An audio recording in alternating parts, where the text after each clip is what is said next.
What's good, everybody? Welcome back to the channel. Today, I've got something special for you, especially if you're just starting out in music production or beat making. We're going to build a full Afropop beat from scratch, right here in Logic Pro. I'm talking drums, bass, melodies, pads, the whole thing. And along the way, I'm going to break down every single step so you understand not just what I'm doing, but why I'm doing it. No rushing, no skipping steps, just real practical knowledge you can start using right away. So whether you're here to learn, to get inspired, or just to vibe, I'm glad you're here. Let's get into it. As I mentioned in the intro, this is a beginner-friendly tutorial. I'm bringing you a session where I'll be creating a simple Afropop beat, specifically for those of you just starting out in music production, or beat making as it's called.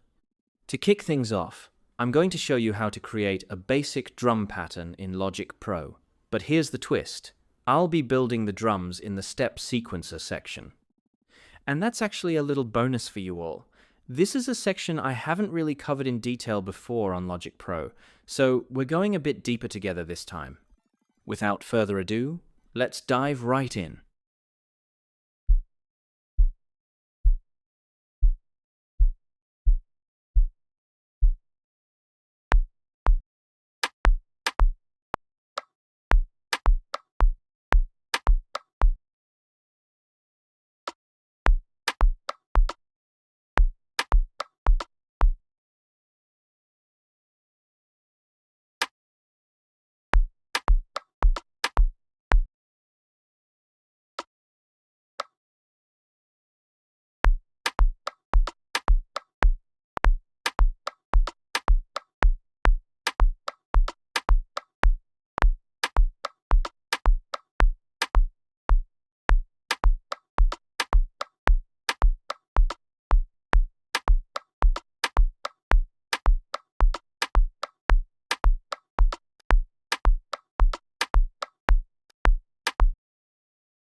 Now that we've got a basic drum pattern locked in, let's add some groove with an Amapiano shaker loop.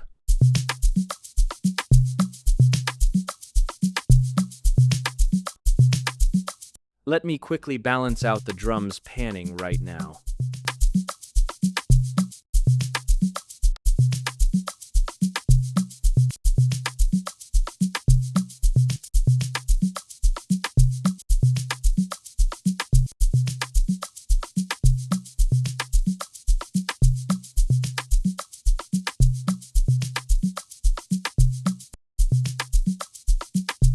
All right, so now it's time for us to bring in a guitar loop. But wait, before I just drag it in and move on, let me actually explain something really important, especially for those of you who are just starting out. I'm not going to use this guitar loop straight out of the box. Instead, what I'm going to do is chop it up. And when I say chop, I mean I'm going to slice it into different pieces, take the best parts, rearrange them, and basically make it my own. I want this loop to sound original, not like something you've heard 1,000 times before. I want it to fit exactly the way I hear it in my head. Now, you might be wondering, why go through all that trouble? Why not just use the loop as is? Well, here's the honest truth. There are so many other beatmakers out there, thousands of them, who are probably using this exact same loop in their beats. And if I just drop it in without making any changes, my beat is going to sound just like theirs.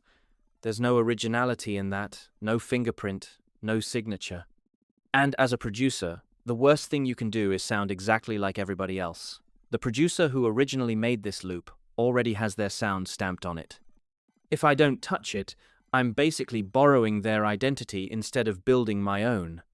So, for me, it's absolutely essential, it's a priority, really to chop it up, to tweak it, to manipulate it, to mess around with it until it no longer sounds like the original loop, until it sounds like me. That's the goal. I want someone to hear my beat and say, yeah, that's him. That's his sound. That's the whole point of this process. So let me show you exactly how I go about chopping this guitar loop to make it my own.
Right now, I'm adding a clarinet solo to bring more melodic variety into the beat, but I'm going to be careful it's not going to overpower or drastically change the beat. The reason is simple. I still want to leave enough space for the vocalist to lay down their vocals comfortably.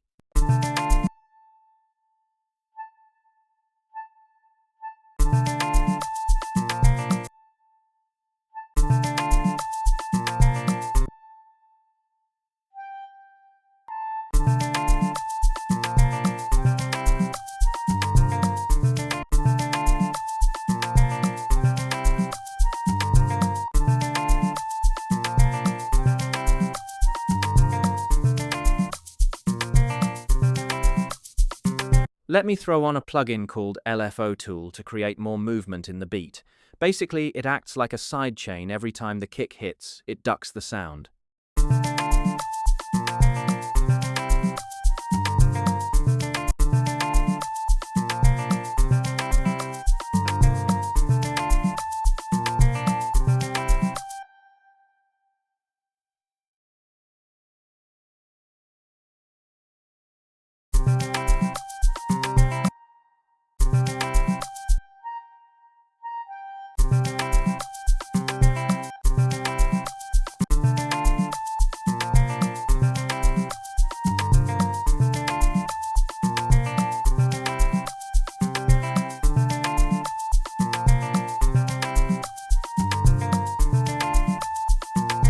Now, I'm going to lay down a bass line.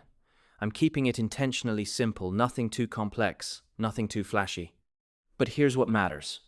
Even though it's simple, it's going to carry a real sense of groove. That groove is what gives the beat its cadence, its rhythmic pulse. It's what makes people move without them even thinking about it. A bass line with good groove connects directly with the dancer. It gives them that feeling, that instinct to nod their head or move their body. So, never underestimate the power of a simple but groovy bass line. Let me show you what I mean.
Don't forget to visit my website, fullbassaudio.com. I'll leave the link in the first comment or in the video description. Right now, I'm adding a pad specifically, a sweet choir pad. The reason I'm reaching for this is that I feel the beat needs more atmosphere, more texture filling up the space. A good pad can really wrap around the other elements and give the track a sense of depth. But there's another reason a pad like this helps me manage the stereo field much better. I can spread it wide to the sides, leaving the center nice and clear for the kick, the bass, and eventually the vocals. This way, everything has its own place in the mix. It's not just about adding sound, it's about creating a balanced, full, immersive listening experience.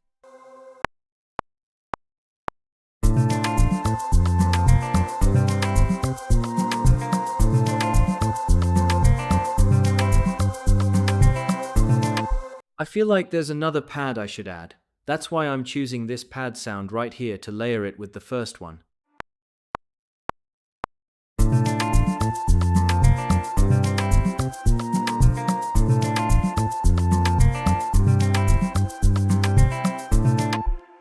And there you have it, a full Afropop beat built from the ground up. I hope this tutorial gave you some real value, some new techniques, and most importantly, the confidence to go create something of your own. Remember, the goal isn't to sound like me or anyone else, it's to find your own sound, your own groove, your own signature. So take what you learned today, flip it, make it yours, and keep building. As always, thank you for watching. Thank you for rocking with me. This is the final result. Peace.